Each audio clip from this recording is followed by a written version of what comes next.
life, I've assumed that the left will someday eat itself. It never quite does, but I do enjoy being there to watch the feast.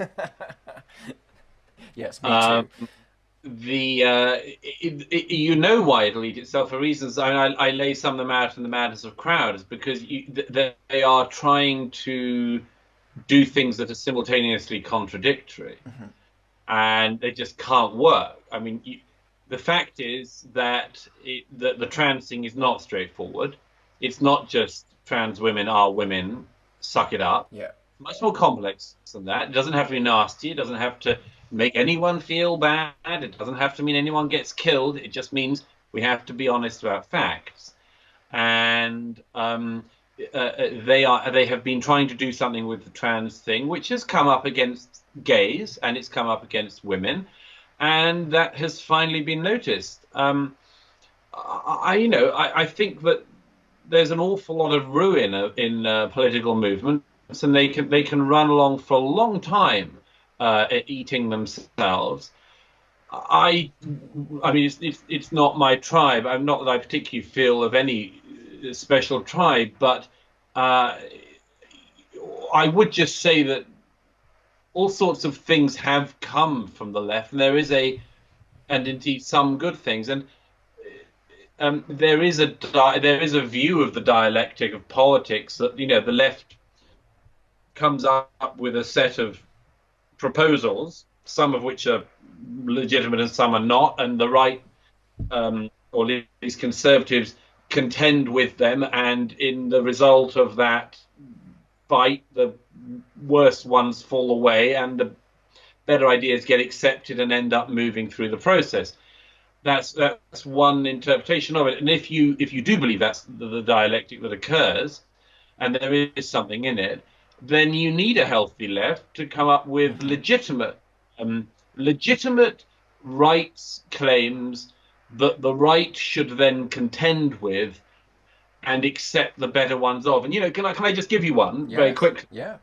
It's one that's been a much. Why don't we assume? I mean, let's drop the left right thing because I'm kind of not very comfortable with it in all sorts of ways because there's always, apart from anything else, the risk of the right talking about the left and the left talking about the right and us not getting it. Why don't we assume, instead of assuming that our country is divided between like racists and anti-racists or homophobes and anti-homophobes or whatever like that, why don't we assume that we have in a country like Britain pretty much an agreed upon aim, I think, and let me put it out there.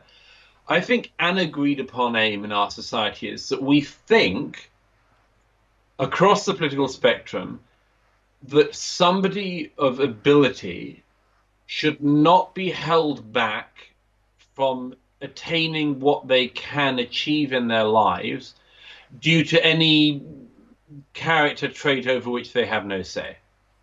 So, just as, you shouldn't be incapable of becoming a mechanic because you're short or because you're tall, you shouldn't be incapable of doing a job because you're black or you're white. You Hmm. shouldn't be incapable of achieving any position because of your sex, sexuality, and so on. Let's say that's pretty much agreed. And all the social attitude surveys show there's a massive majority in the UK for exactly that. Very small numbers of people think, that you know, a woman who's capable of something shouldn't be able to achieve it because Yes. she's a woman. It's like a tiny number of people actually think like that. So why don't we say, actually, we are in agreement on this. No trait should hold somebody back from achieving their ability, the best of their abilities. But are there things that are in place that make that harder? And if so, where? And what can we do to stop that? Now, that is a debate which left and right could agree on. Hmm. And we might be able to get some. As it happens, I think in our society, we've been doing pretty well in recent years of making sure that such barriers have gone. Do such barriers exist in certain places and across class and other things? Oh, yes, I'm sure they do. We're not living in some perfect society. Hmm. Why don't we address it on that presumption and recognize that it is actually it's a difficult problem. It's not absolutely straightforward. There are things that contend with each other. There are things that grind against each other.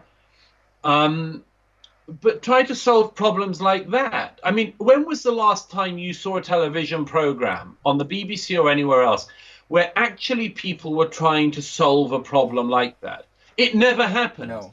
We live in this weird WWF style fake discussion society where the hope is that you can pretend that the other person just wants to kill women or gays or whatever, and so we never get anywhere. And the problem with that is that we need to be quite smart as a country, particularly now. We need to be a lot smarter than we've been recently, and that means, among other things, we need to start by having smarter debates with smarter people allowed to come up with smarter ideas so we can get somewhere.